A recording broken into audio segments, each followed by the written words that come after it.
স্বপ্নের পদ্মা সেতুর উদ্ভাবনী অনুষ্ঠানে যোগ দিতে আওয়ামী লীগের নেতাদের কাছে আমন্ত্রণপত্র হস্তান্তর করেছে সরকার।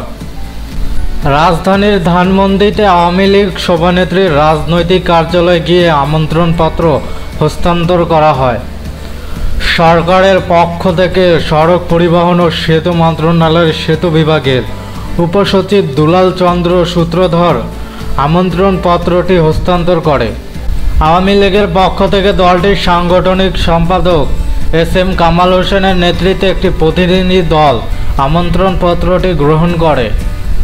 এর আগে পদ্মা সেতুর প্রকল্প পরিচালক মোহাম্মদ শফিকুল ইসলাম সময় সংবাদকে বলেন, পদ্মা সেতু তৈরি করা একটা বড় চ্যালেঞ্জের কাজ ছিল আমাদের। আল্লাহর কাছে অশেষ শুকরিয়া যে আমরা শেষ পর্যায়ে চলে আসতে পেরেছি। বহুল আকাঙ্ক্ষিত পদ্মা সেতু আগামী 25 জুন সকাল 10টায় উদ্ভাবন করবেন প্রধানমন্ত্রী শেখ হাসিনা। এর একদিন পর 26 জুন থেকে যান চলাচলের জন্য খুলে দেওয়া হবে। এটি দেশের পদ্মা নদীর ওপর নির্মিত একটি বহুমুখী সড়ক ও রেল সেতু। এর মাধ্যমে মুন্সিগঞ্জের লোহজঙ্গের সঙ্গে শরীয়তপুর ও মাদারীপুর যুক্ত হবে। ফলে দেশের দক্ষিণ পশ্চিমাঞ্চলের সঙ্গে উত্তর পূর্বাঞ্চলের সংযোগ ঘটাবে।